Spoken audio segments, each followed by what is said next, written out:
Hello student, आज 9 जून 2024 को जो 4 वर्षीय बीएड का पेपर हुआ था उसमें अपन हिंदी के सॉल्यूशन को देखें। तो पहला क्वेश्चन है, निम्न में से भाववाचक संज्ञा नहीं है पूछा है, तो इसके अंदर आंसर होगा हाथ। हाथ के अंदर भाववाचक संज्ञा नहीं है।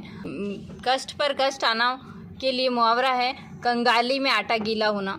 निम्न में से तद्भव शब्द नहीं है, तो नहीं है पूछा है, तो इसके अंदर ग्रह जो है ये तत्सम शब्द है, तद्भव नहीं है। निम्न में से किस पद में क्रमधारय समास है, तो नील कमल के अंदर क्रमधारय समास है। निम्न में से किस विकल्प के अंदर शब्द शुद्ध है, तो शुद्ध शब्द जो है ब्राह्मण और विधि जो शब्द है ये शुद्ध शब्द। क्वेश्चन है, निम्न में से ए उपसर्ग से बना हुआ शब्द कौन सा है, तो अधर्म के अंदर ए उपसर्ग लगा हुआ है। धीरे धीरे निम्न में से क्या है, तो क्रिया विशेषण है धीरे धीरे। निम्न में से अशुद्ध विकल्प कौन सा है, तो ये प्रत्यक्ष जो आंखों के सामने हो वह प्रत्यक्ष होता है, तो यहाँ आंखों से परे ये जो है अशुद्ध है। अशुद्ध विकल्प पूछा है तो ये अशुद्ध है, आंखों से परे नहीं होगा प्रत्यक्ष का। क्वेश्चन है, निम्न में से किसमें स्वर संधि है, तो स्वर संधि का उदाहरण है यद्यपि। यद्यपि में स्वर संधि है। सूखा और हरा, निम्न में से कौन सा क्रिया विशेषण है, तो ये गुणवाचक है सूखा और हरा। निम्न में से कौन सा विकल्प अशुद्ध है, तो ये अपनी करनी उतारनी ये वाला जो विकल्प है यह अशुद्ध है। निम्न में से कौन सा तत्सम शब्द है, तो सूर्य जो है तत्सम शब्द है। निम्नलिखित में से स्त्रीलिंग शब्द कौन सा है या नहीं है, तो आपको नहीं या हाँ में है ना ध्यान रखना है। तो इसमें पूछा है कि स्त्रीलिंग कौन सा शब्द नहीं है, तो न्याय जो शब्द है ये पुल्लिंग है, स्त्रीलिंग नहीं है। तो नेक्स्ट क्वेश्चन है, निम्न में से स्त्रीलिंग शब्द नहीं है, तो न्याय स्त्रीलिंग शब्द नहीं है। कौन से विकल्प के अंदर सभी शब्द भवन के पर्यायवाची है, तो आवास, निलय और गृह ये तीनों जो है भवन के पर्यायवाची है। दीर्घ स्वर नहीं है, तो री जो है ये दीर्घ स्वर नहीं है। मैं और हम, निम्न में से कौन सा पुरुष है, तो मैं और हम जो है उत्तम पुरुष के उदाहरण हैं। धरती में गड़ जाना का अर्थ क्या है, धरती में गड़ जाने का अर्थ लज्जित होना है। निम्न में से किस विकल्प में व्यक्तिवाचक संज्ञा है, तो गंगा और ताजमहल जो है व्यक्तिवाचक संज्ञाएं हैं। निम्न में से किस विकल्प के अंदर सभी शब्द शुद्ध है, तो गुरु और आयु ये शब्द शुद्ध है। रश्मि और कर किसके पर्यायवाची है, तो किरण के पर्यायवाची है रश्मि और कर। नेक्स्ट क्वेश्चन है, ये पैराग्राफ दे रखा है, इसमें से अपन को आंसर देने थे। भारतीय कथा, आख्यान और परंपरा के अंदर समय समय पर कुछ परिवर्तन का प्रमुख कारण क्या है, तो सांस्कृतिक और धार्मिक एवं ऐतिहासिक ज़रूरतें जो हैं ये प्रमुख कारण हैं। भारतीय कथा, आख्यान, परंपरा निम्न में से किससे संबंधित नहीं है, तो ये ज्योतिष से संबंधित नहीं है। वेदों में कथा आख्यान किस रूप में मिलते हैं, तो ये महाकाव्य और नाटक के रूप में जो है वेदों के अंदर कथा आख्यान मिलते हैं। उपयुक्त गद्यांश के अंदर सर्वाधिक उपयुक्त शीर्षक कौन सा है, तो भारतीय कथा आख्यान की परंपरा जो है इसका प्रमुख शीर्षक है। और उपयुक्त गद्यांश के अंदर प्रयुक्त जो चित्त विनोद शब्द है उसका अर्थ क्या है, तो मनोरंजन होता है चित्त विनोद का अर्थ। दुस्साहस के अंदर उचित संधि विच्छेद है, तो दुस्साहस का उचित संधि विच्छेद है दुस प्लस सास, ये वाला नहीं होगा, ये भी नहीं होगा। ये वाला जो स है ये होता है दुस प्लस साहस।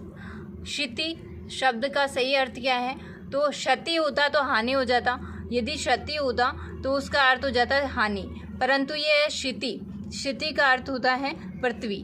निम्न में से किस शब्द का प्रयोग सदैव एकवचन में होता है, तो प्रत्येक शब्द सदैव एकवचन के अंदर होता है, क्योंकि अपन बोलते हैं आंसू बह रहे हैं तो ये बहुवचन है। दर्शन हो गए हैं यानी बहुवचन है, और प्राण निकल गए हैं ये तीनों ही जो शब्द हैं ये बहुवचन होते हैं, और प्रत्येक जो शब्द है सदैव एकवचन है। सर्वनाम से बनी भाववाचक संज्ञा कौन सी है, तो अपनापन जो है सर्वनाम से बनी हुई भाववाचक संज्ञा है। बहुब्रीहि समास को दर्शाने वाला कौन सा विकल्प है, तो दसमुख यानी जिसके 10 मुख। प्रधानाचार्य ने सतीश को बुलाया, ये दर्शाता है कर्तृवाच्य को, ये कर्तृवाच्य है। संतोष शब्द का उपसर्ग है, संतोष शब्द के अंदर कौन सा उपसर्ग है, तो सम उपसर्ग है संतोष शब्द के अंदर। जगन्नाथ शब्द के अंदर संधि कौन सी है? जगन्नाथ के अंदर जो है ये कौन सी संधि है? व्यंजन संधि का उदाहरण है जगन्नाथ। निम्न में से किस उच्चारण के अंदर श्वास की मात्रा कम निकलती है? तो जिसके उच्चारण के अंदर श्वास की मात्रा कम निकलती है तो वह अल्प प्राण है। अल्प यानी कम, ठीक है। तो इस तरह से अपन याद रख सकते हैं कि वे ध्वनि जिसके अंदर उच्चारण जो है उसके अंदर श्वास की मात्रा बहुत ही कम निकलती है तो ये अल्प प्राण के अंदर माना जाता है। मुझे थोड़ी चाय दो, यहाँ पर थोड़ी शब्द जो है विशेषण को दर्शाता है। तो ये थोड़ी यानी कि एक प्रकार से परिमाण को बता रहा है ये, तो परिमाणवाचक जो है ये विशेषण है। अन्वेषण का संधि है। अन्वेषण जो है वो कौन सी संधि का उदाहरण है? तो स्वर संधि का उदाहरण है अन्वेषण। एक ही समय में रहने वाला यानी एक समय के अंदर यानी समसामयिक होता है। एक समय के अंदर यानी समान समय के अंदर समसामयिक कहा जाता है इसको। है परुष शब्द का अर्थ है कठोर। पुरुष नहीं है, पुरुष होता तो मनुष्य हो जाता है इसका। विदेशी उपसर्ग से बना शब्द कौन सा है? तो दरअसल जो है ये विदेशी उपसर्ग के अंदर बना हुआ शब्द है। अगला क्वेश्चन है शुद्ध शब्द है। तो शुद्ध शब्द कौन सा है? आह्वान जो शब्द है ये शुद्ध लिखा हुआ है। विलोम शब्द को दर्शाने वाला कौन सा विकल्प सही नहीं है? तो सही नहीं है पूछा है, तो जो है विलोम शब्द को दर्शाने वाला विकल्प नहीं है। ये विलोम शब्द को दर्शा नहीं रहा है ये, क्योंकि विपदा जो है वही आपदा है, ठीक है। ये जो है विलोम शब्द है, बाकी ये वाले विलोम शब्द नहीं है आपस में। राम पढ़कर सो गया, तो ये क्या है? राम पढ़कर सो गया वाक्य दर्शाता है पूर्वकालिक क्रिया को, क्योंकि पढ़ रहा है फिर सो रहा है फिर गया, है ना, यानी राम पढ़कर सो गया। तो इस तरह से जो है ये पूर्वकालिक क्रिया को दर्शा रहा है। शीघ्र प्रसन्न होने वाला व्यक्ति कहलाता है आशुतोष। अन्वय शब्द का संधि विच्छेद होगा अनु प्लस अय। भाववाचक संज्ञा को दर्शाने वाला विकल्प कौन सा है? तो थकावट के अंदर भाववाचक संज्ञा होती है। बगुला भक्त होना का अर्थ होता है पाखंडी होना। शुद्ध वर्तनी शब्द है, तो लौकिक जो शब्द है ये वसन और व्यसन शब्दों का युग्म का सही अर्थ बताना है। तो वसन होता है वस्त्र और व्यसन होता है बुरी लत। बहुत चतुराई दिखाना यानी बहुत चतुराई दिखाना मुहावरे का अर्थ होता है कान कतरना। अशुद्ध शब्द है, तो यहाँ पर दो जो है ऑप्शन सही है। एक तो श्रृंगार, इसको ऐसे लिखा जाता है, और एक है श्रृंखला जिसको ऐसे लिखा जाता है। हिंदी के पर्सन मिलते हैं नेक्स्ट क्लास में, तब तक के लिए जय हिंद जय भारत।